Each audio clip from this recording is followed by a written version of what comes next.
Viviane ne cesse de s'émerveiller d'avoir rencontré le plus grand des enchanteurs et d'en avoir fait son ami, un ami très cher, qu'elle se prépare à retrouver à l'orée du bois, là où la lande rejoint les vieux chênes.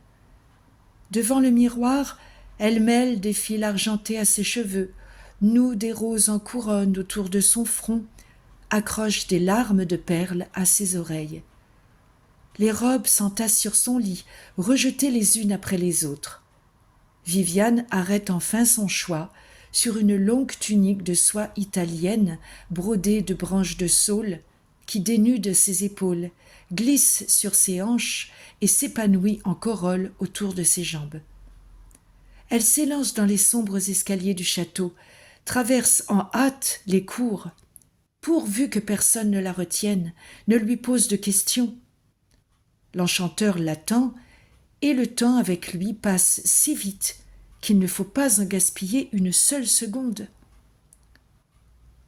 Assis sur un rocher constellé de lichens, Merlin voit venir la demoiselle de Brocéliande et s'amuse de voir tout le soin qu'elle a porté à sa parure. Une parure digne, souligne-t-il, de la cour du roi Arthur. Existe-t-il, Merlin, plus bel endroit au monde que la cour du roi Arthur ? Assurément, il en existe un, et nous y sommes. Rien ne peut rivaliser avec la forêt, surtout quand il s'agit de Brocéliande. Mais moi qui ne connais que ces bois, je me languis des fastes des palais. Emmène-moi chez le roi, je veux voir Camelot, Carduel ou le palais de Nantes. Je n'en ai pas le droit, et tu le sais. Alors, montre-moi la cour, comme tu m'as montré les oiseaux du monde. Merlin commence à marcher et trace un grand cercle dans la lande. À mesure qu'il avance, l'intérieur du cercle se couvre de mousse tendre et d'herbes fraîches. Un ruisseau clair apparaît au milieu de cette prairie. L'enchanteur frappe dans ses mains et Viviane voit surgir des chevaliers en longues robes de velours, menant par la main des dames vêtues de soie. Leur chevelure s'illumine d'escarboucles, d'émeraudes et de tressoirs d'or. Des musiciens jouent une carole, les couples dansent en riant. Bientôt, un bel écuyer vient inviter Viviane.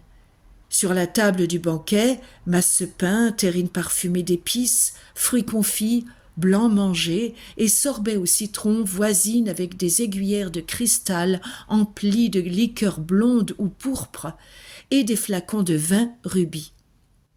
Viviane et ses compagnons se restaurent, dansent, chantent ou déclament des poèmes.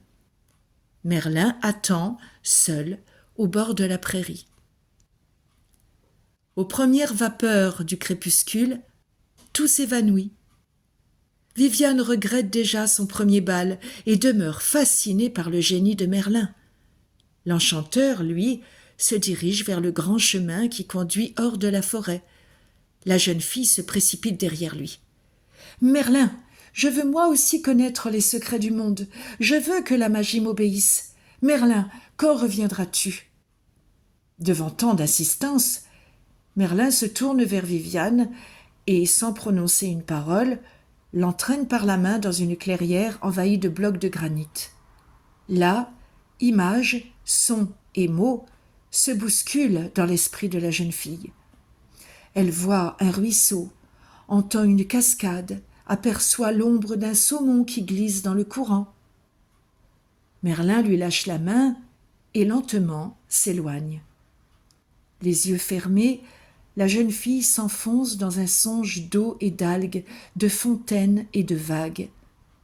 Soudain, elle pousse un cri. Son rêve est si précis qu'elle a senti l'eau battre ses chevilles.